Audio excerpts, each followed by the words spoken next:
Eu realmente acredito que se as pessoas trabalham felizes, elas performam mais.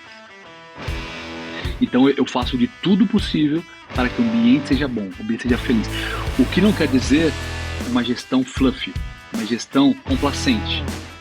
Aumenta o som que você está no Vioral, o podcast da indústria da saúde, onde pessoas, histórias e inovações se misturam para trazer a você conhecimento digital compartilhável. Esta é a 6ª temporada e você pode se conectar no Instagram, @Vioral, ou acessar os episódios no seu agregador de podcast favorito. Se liga que mais um episódio vai começar!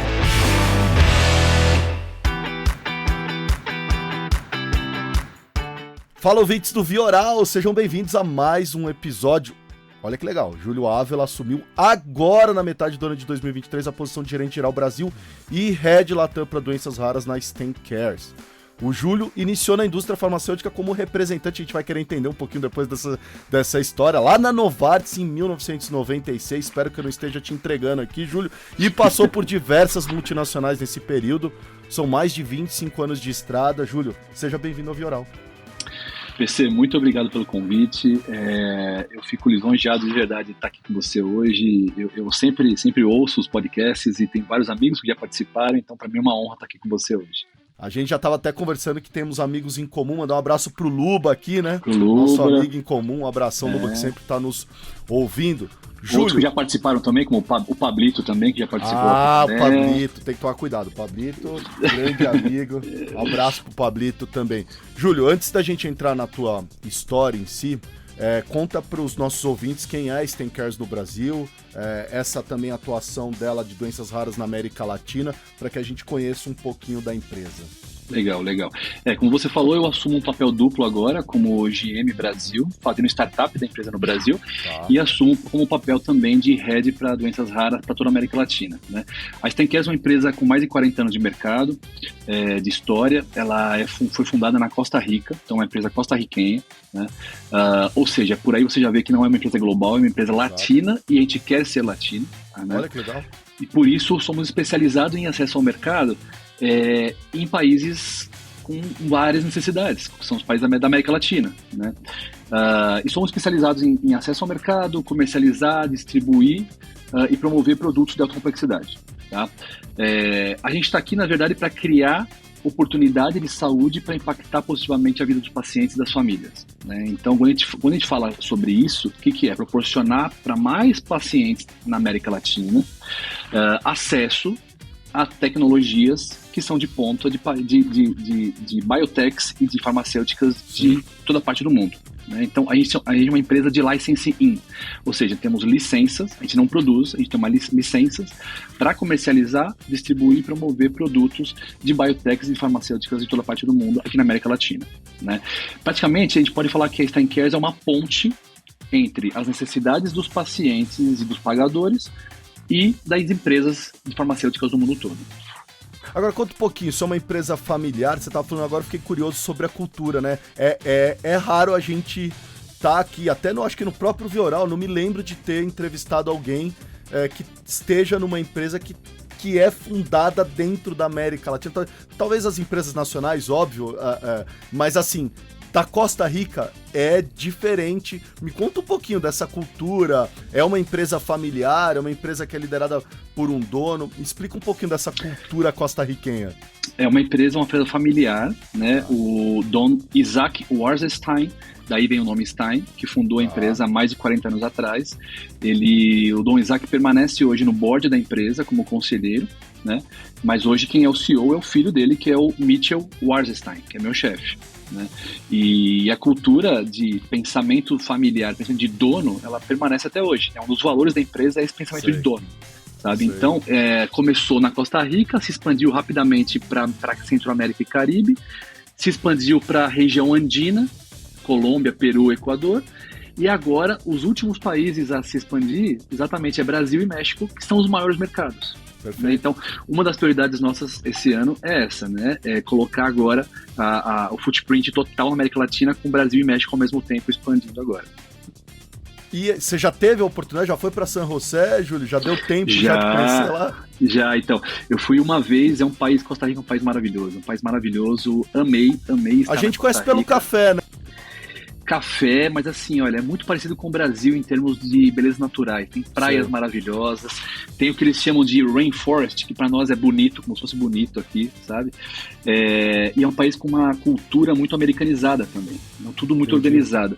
E outra coisa que eu reparei lá, que é curioso falar, é você não vê polícia na rua. Agora, fazer uma startup, essa é a sua primeira experiência assim de estar liderando um projeto de startup, como você disse?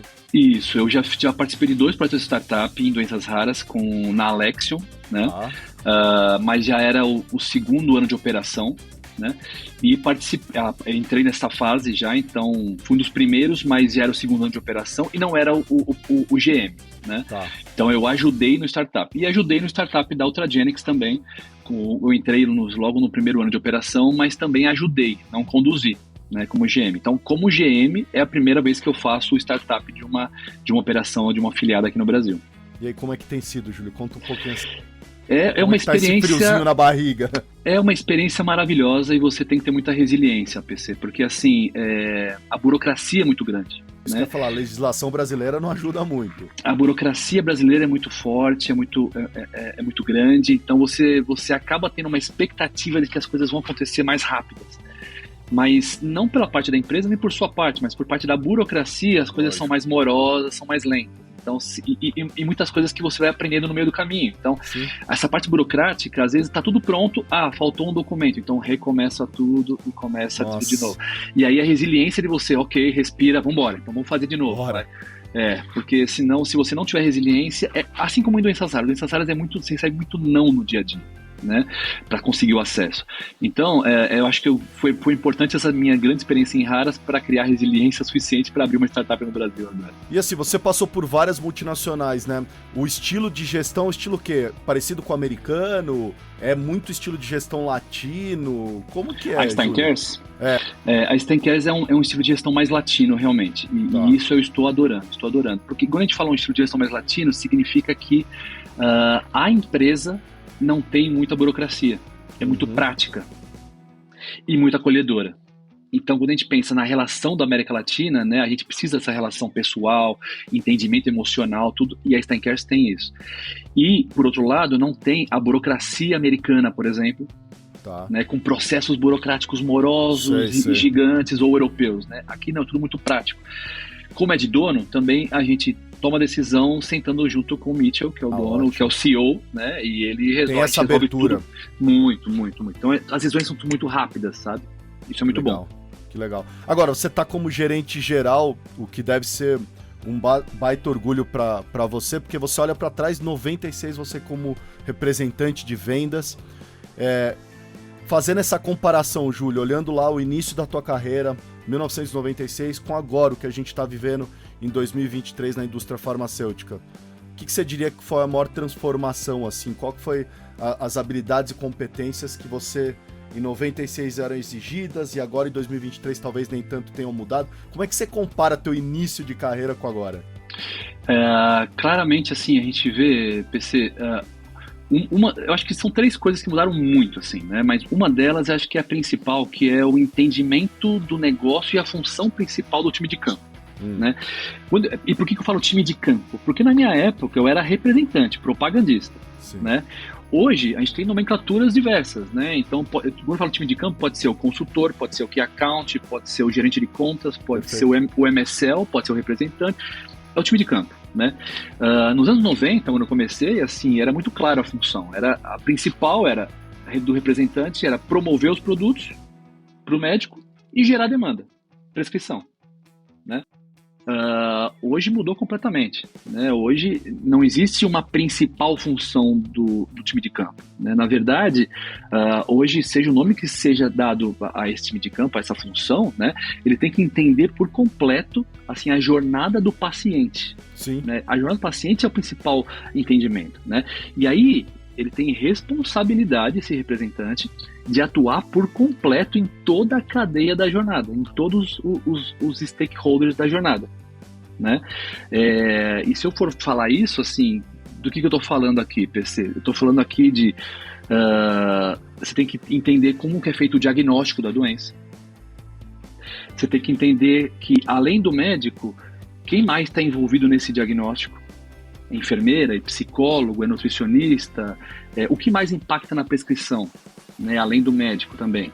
Tem o comprador do hospital, da clínica, tem assistente social que pode influenciar também, tem o distribuidor, que é muito importante na cadeia, sim, tem a clínica de infusão, que vai ter responsável por fazer a infusão do seu paciente. Então, assim, tem tanta coisa hoje envolvida e não dá mais para o time de campo ficar baseado só no relacionamento da prescrição e da demanda, gerar demanda com o médico, né? Tem que agir em toda a cadeia, né? Essa é uma das coisas. A segunda coisa que eu acho principal também, e aí é mais sucinta e mais fácil de entender, que é o conhecimento científico, né? Naquela época eu promovia produtos para dermatologia, né? Você tinha que ter um conhecimento básico científico, né? Hoje as terapias estão tão complexas e tão avançadas, né? Se você pegar CAR-T, moduladores de RNA, você tem gene therapy, terapia gênica, né? Então, assim, o conhecimento científico do time de campo, seja ele do time médico, ou do time comercial, ou de acesso, tem que ser gigante, porque você tem que conversar de igual para igual com o médico, né? Então, a capacitação científica hoje, ela é necessária, sendo muito maior que naquela época, né? Eu acho que a terceira a exigência que mudou muito, e aí não é só para o time de campo, é para todo mundo, todos nós, é o mundo digital, né? O mundo digital transformou tudo, então quem está por fora disso, pelo menos do nível básico ali, está por fora do ramo profissional. Então você tem que ter um conhecimento digital gigantesco. Hoje, naquela época eu usava pager, imagina. Não tinha celular, eu usava pager, cara, como representante. Então, e pra chegar nos escritórios, então, tinha o Waze, Júlio? Como é que fazia? Não, nem tinha, sabe, né? Fato curioso agora, hein? Eu, na minha primeira função na Novartis como estagiário, cara, eu fazia setor da ABCD, Diadema, São Bernardo, São Caetano e tal. E aí eu tinha que visitar pediatras, por exemplo, nas UBSs de Diadema, nas unidades básicas de saúde, dentro das favelas de Diadema. E aí eu pegava o Guia São Paulo, aquele livrão, né, desse tamanho, eu pegava as folhas das favelas de Diadema ali, para marcar texto nas ruas que eu tinha que ir, e ia dirigindo e seguindo, assim, para tentar chegar nos lugares. Era complicado. Legal. Agora, eu dei uma fuçada, Júlio, no teu LinkedIn, e eu vi um post lá que me chamou muita atenção, que você fala sobre mentalidade empreendedora, de crescimento. E eu queria tocar nesse assunto porque eu acho que a gente está se falando muito nisso, né? Do intraempreendedorismo, dos executivos e dos colaboradores das organizações terem uma mentalidade empreendedora, de crescimento. Como é que você aplica isso na tua gestão?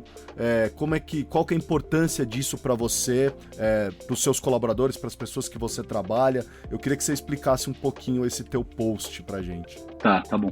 E você sabe que, até para facilitar o entendimento disso, assim, eu encontrei na Steincares um dos valores da empresa que resume isso, né?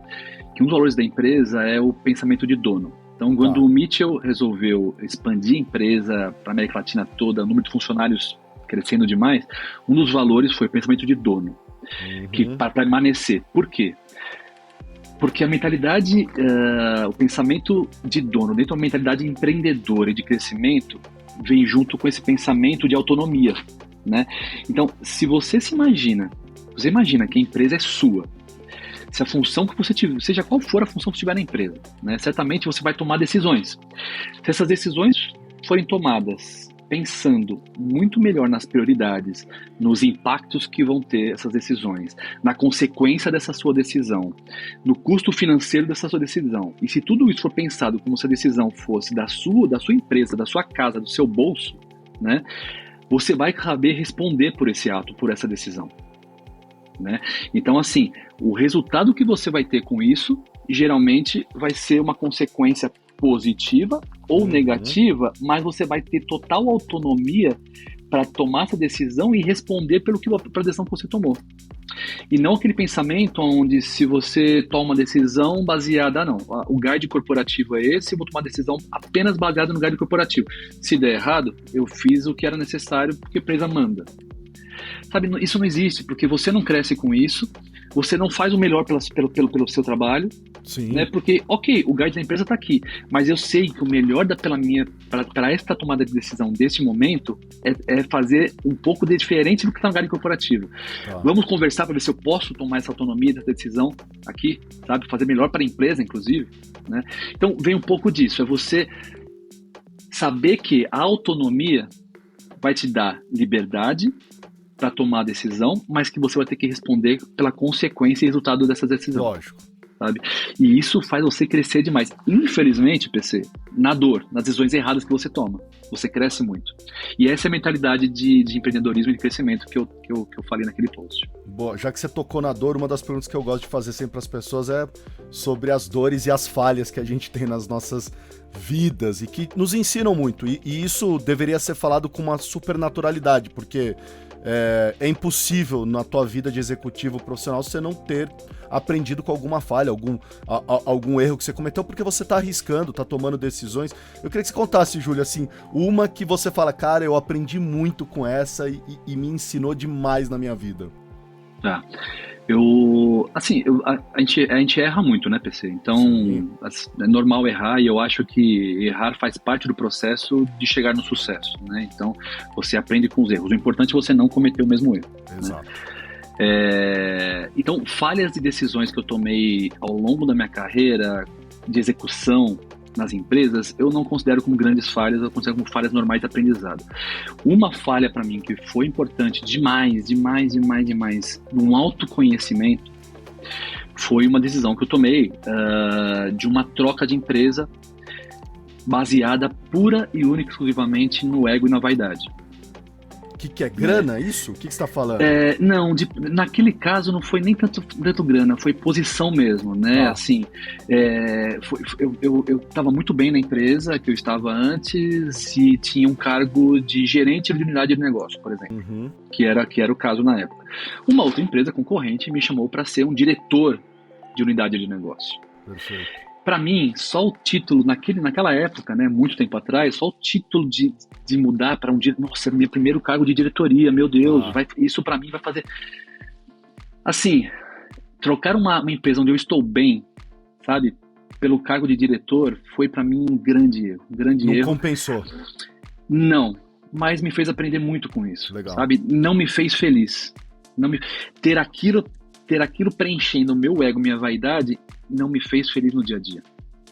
E foi uma das empresas que eu fiquei menos tempo e eu vi isso ao cara. Por quê? Porque eu não fiz o trabalho prévio de, ok, eu vou ter esse cargo de diretor, mas como que é a empresa, qual é o clima da empresa, como a empresa atua, combina com o meu estilo, combina com minhas prioridades, meus valores, meus princípios. Então isso não me fez feliz.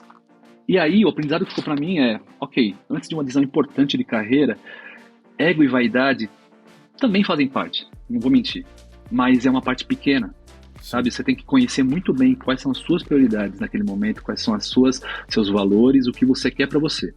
Ego e vaidade, se preencherem junto nessa decisão, ótimo, melhor ainda, cereja do bolo, mas não podem ser prioridade. Sim. Júlio, até interessante porque você fala bastante disso, que você tem como propósito essa coisa de ajudar pessoas. A gente vai falar já. Você tem uma ONG, eu quero falar muito dela também, acho maravilhoso esse tipo de trabalho. E você fala muito essa coisa, propósito em ajudar pessoas, até com esse propósito de ajudar pessoas. Quando a gente ouve isso que você está contando, que eu achei super legal, de uma decisão, talvez, naquela época, que você não tinha pensado à frente, foi por questão de ego. O que você fez das outras vezes para não cometer esse erro? Até para que as pessoas que estão nos ouvindo falem, tá bom, Júlio, eu também tô nessa situação, me ofereceram um cargo que, cara, eu tô falando, pô, essa outra empresa talvez, eu acho que até o olhar de ego também tem um olhar, pô, eles estão me valorizando mais do que a empresa atual que eu tô, porque estão me oferecendo um cargo maior.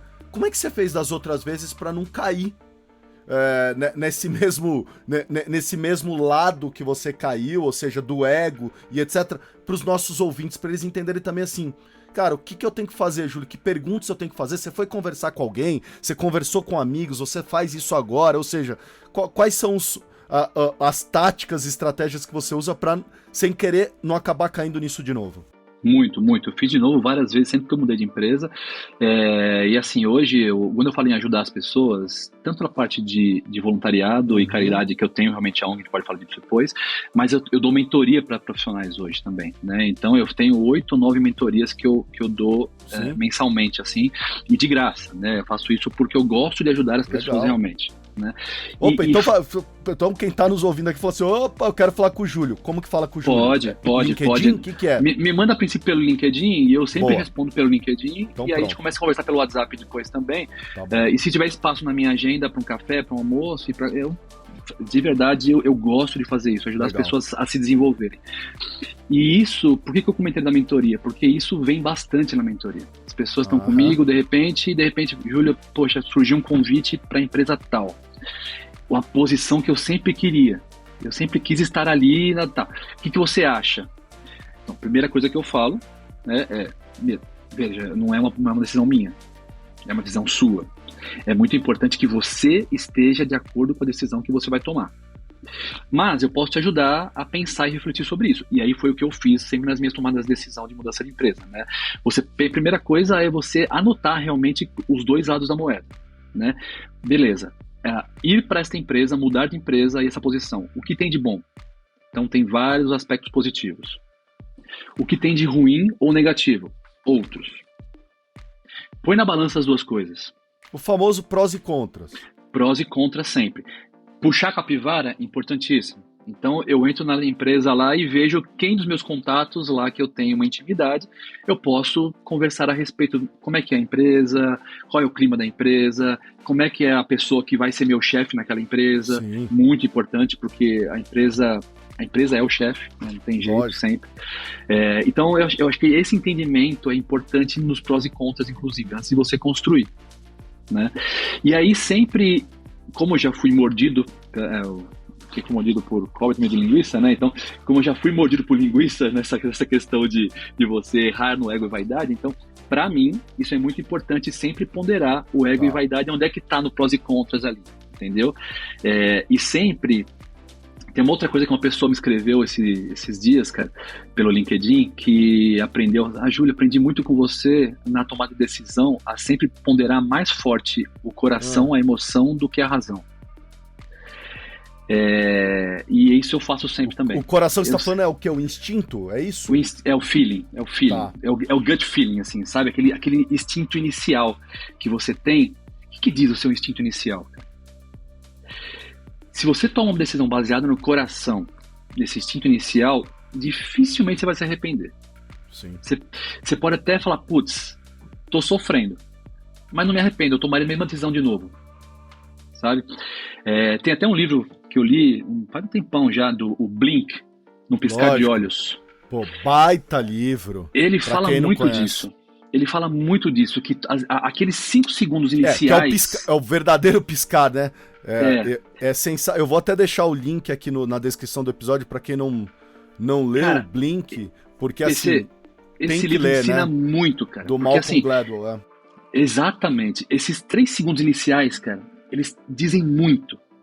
E geralmente é a melhor decisão a ser tomada. Sim. Por quê? Porque depois entra tudo. Entra seu preconceito, entra a mindset, como foi construído da sua infância, dos seus erros, dos seus acertos. Entra a lógica e a razão. Agora, esses 3 segundos iniciais dizem tudo. Né? Então, eu me baseio muito nisso na tomada de decisão. Legal. Mas sempre pondero os prós e contras e levo muito em consideração essa história de ego e vaidade para não ser levado como prioridade. Ô Júlio, são 15 anos de doenças raras, é isso? Falando 15 anos de doenças raras, cara, é isso aí. É bastante coisa. E esse é um tema muito interessante, né, Júlio? Eu acho que assim, é um cenário por si só completamente diferente do que talvez a gente vive com outras condições, patologias. Queria que você contasse um pouquinho assim, como é que tá o cenário de doenças raras hoje no Brasil? Se você tem algum dado para a gente conhecer um pouquinho, para quem não conhece esse cenário de doenças raras, conta um pouquinho da sua experiência nessa área. Tá bom. Os dados acho que são importantes, PC, porque a gente fala de doenças raras, a gente acha é algo distante, nunca vai acontecer. Sim. com alguém perto de mim e é raro, então pouca gente, né? Sim. Gente, são cerca de 300 milhões de pessoas no mundo que sofrem doenças raras, mais que a população brasileira toda, né? 1 a cada 10 está nos Estados Unidos, ou seja, são 30 milhões de americanos com doenças raras. Uau. Né? Pior, 50% delas são crianças, o que é mais sensível ainda, né? No Brasil, são cerca de 13 milhões de pessoas vivendo com doenças raras. É praticamente a população de São Paulo inteira, ou 2 vezes a população do Rio de Janeiro inteira, com doenças raras, sabe? 80% das doenças raras têm origem genética, o que é pior, porque o Sistema Público de Saúde brasileiro não tem teste genético, então é difícil diagnosticar. Existem mais de 7 mil doenças raras, só que só existem tratamentos para 5% delas. Né? E hoje já existem mais de 450 estudos clínicos sendo feitos para mais tratamentos de doenças raras. Né? Tem cerca de 500 produtos aprovados já para doenças raras no mundo e outros 450 em estudos clínicos ainda para serem aprovados no futuro. Né? E o mercado brasileiro hoje estima-se que está em torno de 3 ou 4 bilhões de dólares de doenças que envolvem doenças raras, e estima-se que até 2030 vai chegar a quase 10 bilhões de dólares. Né? Agora, tem Pelo mudado que você tá me muito. falando, me parece que é um cenário que tá bem mapeado, né, Júlio? Tá bem mapeado em números gerais. Tá. Não em números específicos. Por quê? Diferente de imunologia, oncologia, quando você fala de dados de imunologia e oncologia, são dados que servem para tudo dentro desse aspecto. Doenças raras são dados gerais, ótimo saber disso. Mas espera aí, de que doença a gente vai falar? Aí muda tudo, PC. Eu vou falar de XLH, por exemplo, eu vou falar de Gaucher, eu vou falar de Fabry, eu vou falar de MPS, e aí cada doença tem um estágio diferente, números diferentes, porque envolve uma prevalência diferente. Especialista, né? O stakeholder é outro. Especialista totalmente um diferente do outro. Nível de conhecimento do especialista é diferente também. Nível de maturidade do awareness da doença, tanto para a parte médica, leigo e pagador, totalmente diferente uma da outra. Então, é difícil você falar que está bem mapeado, porque está bem mapeado de forma geral. Agora, de forma específica, em cada enfermidade, em cada doença, aí depende.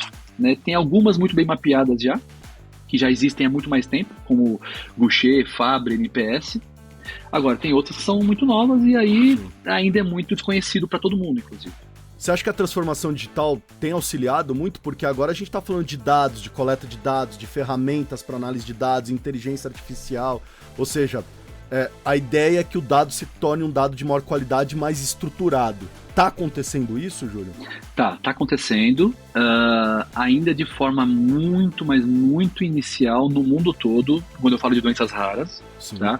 Agora, se você for pensar em transformação digital no sentido de awareness, no sentido de conscientização sobre a doença, ajuda demais, porque a mídia social hoje é a principal ferramenta para isso. Então você chega muito mais diretamente naquele público leigo, que é a elevar a conscientização sobre que existe uma doença específica. Né?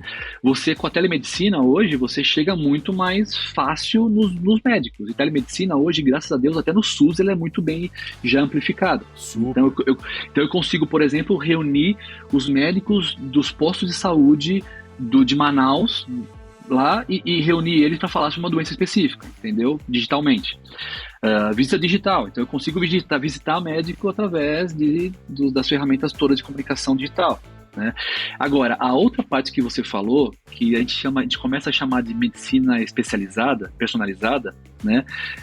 Ainda é muito inicial. Essa parte de inteligência artificial, essa parte de mapeamento e registro de informação de pacientes, de dados, como eu usar isso para diagnosticar ou tratar mais fácil outros pacientes. Isso ainda é muito inicial no mundo todo. Sabe? A oncologia começa já a usar a inteligência artificial. E as associações, eu vejo que as associações nesses casos são muito fortes, as associações de pacientes, né, Júlio? Muito forte, elas têm um papel fundamental e maravilhoso.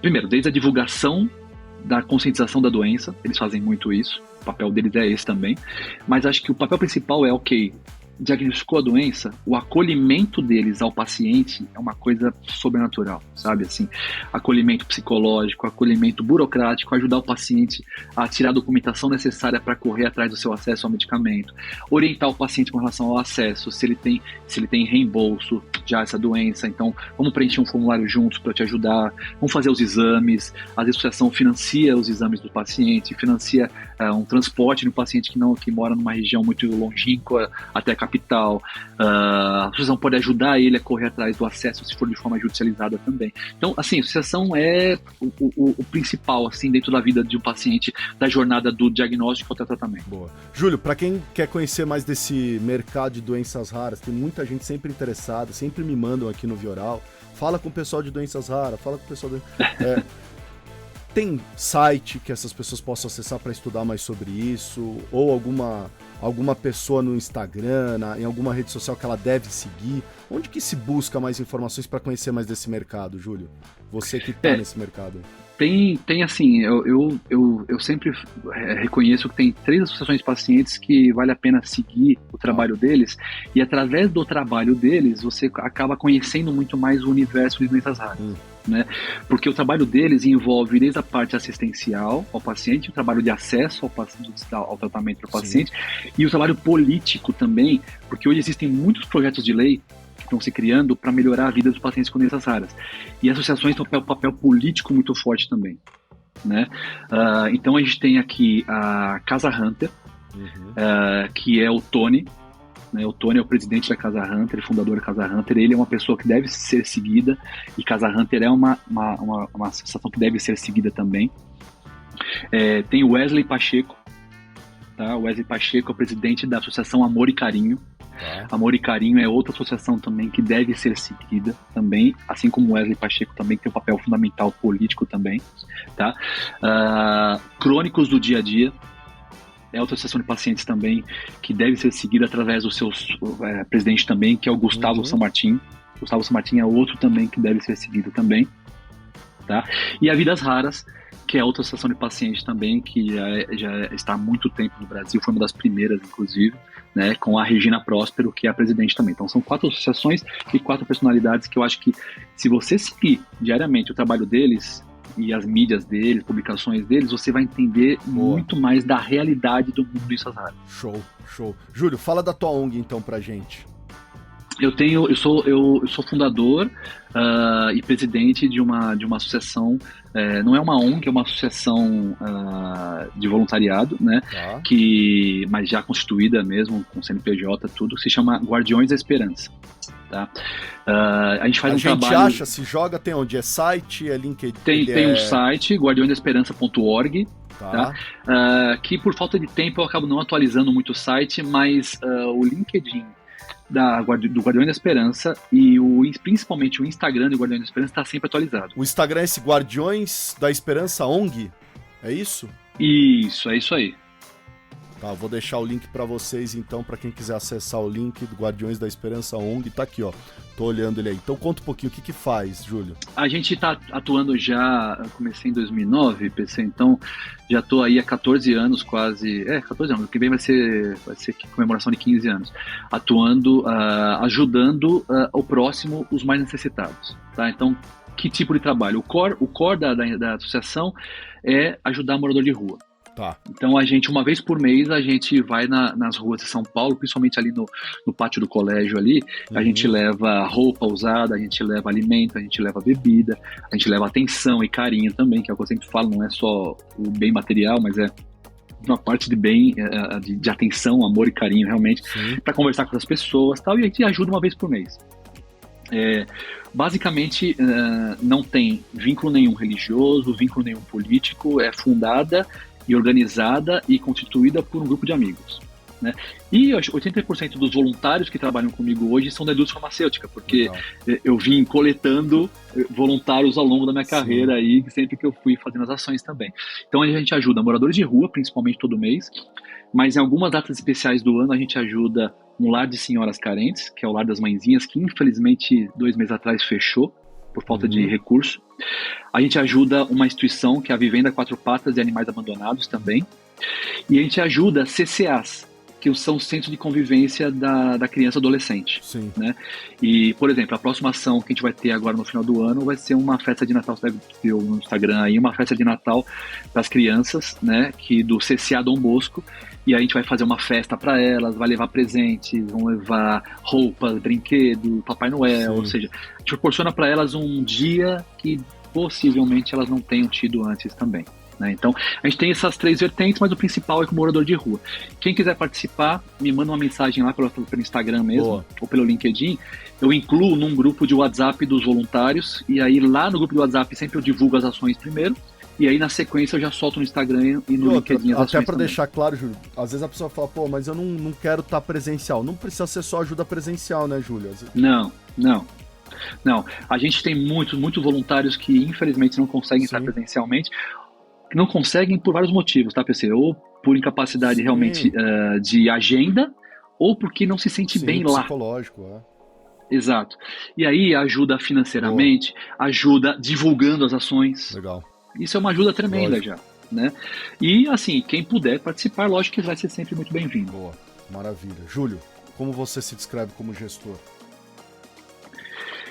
Olha, eu acho que eu me descrevo assim como 99% das pessoas que trabalharam comigo no meu time me descreveriam também, tá, PC? Espero que seja assim. Eu sou um gestor com um foco muito grande em pessoas, tá? Eu até demorei um pouco para como falar isso, né? Porque assim, minha prioridade são pessoas, e eu tenho um foco muito grande em pessoas, né? Porque me preocupo muito com o ambiente da empresa, com o ambiente de trabalho, me preocupo muito quais são os desejos, os anseios e as motivações das pessoas. Por quê? Porque eu realmente acredito que se as pessoas trabalham felizes, elas performam mais. Então eu faço de tudo possível para que o ambiente seja bom, o ambiente seja feliz. O que não quer dizer uma gestão fluffy, uma gestão que complacente. Pelo contrário, né, eu acho que meu balanço entre pessoas e resultado ele é muito forte, muito forte. Então é muito importante que as pessoas trabalhem felizes sim, mas eu tenho muitas conversas transparentes com as pessoas. Aquelas conversas difíceis, sabe? Tá. Para conscientizar a pessoa realmente do que está acontecendo, do que ela fez, de como deveria ser feito, mas é sempre o intuito de ajudar. Às vezes é ruim, a pessoa não encara bem os 3 primeiros dias, mas depois ela entende que foi pro bem dela e aí produz muito mais também e volta a trabalhar muito bem. Então eu tenho muito foco muito grande no desenvolvimento das pessoas, até porque é uma missão de vida pessoal essa, né? Mas com foco, um balanço muito forte em resultado também. Boa. Maravilha. Júlio, qual foi a última vez que você fez alguma coisa pela primeira vez? Puxa, eu acho que tá sendo agora, viu, PC? Porque, assim, se você for pensar no meu cargo de gerente geral da Steincare no Brasil, eu estou fazendo algumas coisas pela primeira vez, essa parte burocrática, tal, tudo mais. Mas eu acho que tá tudo dentro de um escopo de um cargo de diretoria que eu sempre tive, que é a gestão de business, né? Normal, gestão de negócio.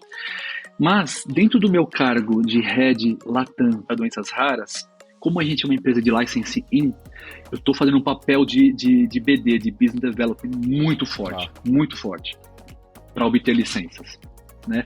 E de verdade, tô apaixonado por isso, sabe? Esse mundo de Business Development para mim é novo, totalmente diferente do que eu já vivi no passado.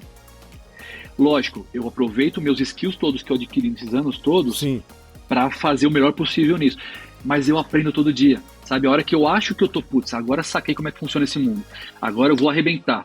Aí eu faço uma cagada às vezes que aí meus pares, meu chefe falam, não era por aí, Júlio. Mas tudo bem, você tá aprendendo, faz parte do processo, sabe? Então vamos. Então assim, eu tô aprendendo todo dia nesse mundo de BD, nessa parte de negociação com outras empresas, tudo pra mim tá sendo maravilhoso, eu tô apaixonado por isso. Boa, maravilha. Spotify, se eu abrir teu Spotify agora, o que você tá ouvindo, Júlio? Putz, aí você vai dar risada na minha cara. Por quê? Mas eu sou não tenho Spotify, não? cara. Eu não tenho Spotify. E onde você escuta música? Não, eu escuto no aplicativo da Apple. Vamos lá, na iTunes Apple, mesmo. no iTunes. O que você gosta de escutar? Bom, eu gosto de escutar podcast, muito podcast, tá? E uma das pessoas que eu mais gosto de escutar é o Wesley Delanogari. Não sei se você conhece ele. Não. O Wesley Delanogari, ele é um neurocientista, psicólogo, palestrante e pesquisador do comportamento humano. Ele tem um podcast, é isso? Tem um podcast que é... Tô procurando aqui. Dopamina... Cara, é algo assim, é dopamina alguma coisa. Tô jogando aqui. Bom, tô vendo que ele tem canal no YouTube aqui, Inteligência tem muita Limitada. Ele esteve no Inteligência... Tem muita coisa. Tem bastante coisa aqui. Elsen Delanogari. Eu vou deixar... Eslin Delanogari. Eslin Delanogari, isso aí. Tô olhando aqui, ó. Agora, música, cara. Música eu sou muito eclético também. Já tive banda de rock, por exemplo, então adoro Metallica, adoro Iron Maiden, por exemplo. Eu toco baixo, contrabaixo, né? Então eu fazia e a gente tocava muito Ramones, Ozzy, Metallica, Iron Maiden, essas coisas assim. Adoro sertanejo também, adoro sertanejo universitário, principalmente, Ana Castela e todos que tem por aí. E o que eu mais escuto ultimamente são as músicas ligadas ao mundo infantil, porque eu tenho uma filha de 10 anos, então... Que show, maravilha. Gente, hoje a gente falou com o Júlio, que é da Stan Cares. Ele contou um pouquinho da história dele. Júlio, muito obrigado pela tua participação aqui no Vioral. Fiquei muito feliz. Olha, espero ter contribuído de alguma forma, tá? Adorei o bate-papo aqui no Vioral, adorei bate-papo com você, PC, e de verdade espero ter ajudado algumas pessoas a entender um pouco melhor as minhas passagens e o mundo de doenças raras e esse mundo de voluntariado e de caridade também. E estou aberto através do LinkedIn e do Instagram para quem quiser me acionar. Estou aberto também a continuar esse papo. Maravilha, eu vou deixar todos esses links na descrição do episódio para vocês terem fácil acesso. Esse foi mais um episódio do Vioral e eu fui. Se sentiu provocado ou provocada com essa dose oral para seus ouvidos, então não deixe de se conectar no @Vioral ou com o nosso host, o PC, @Paulo Crepaldi.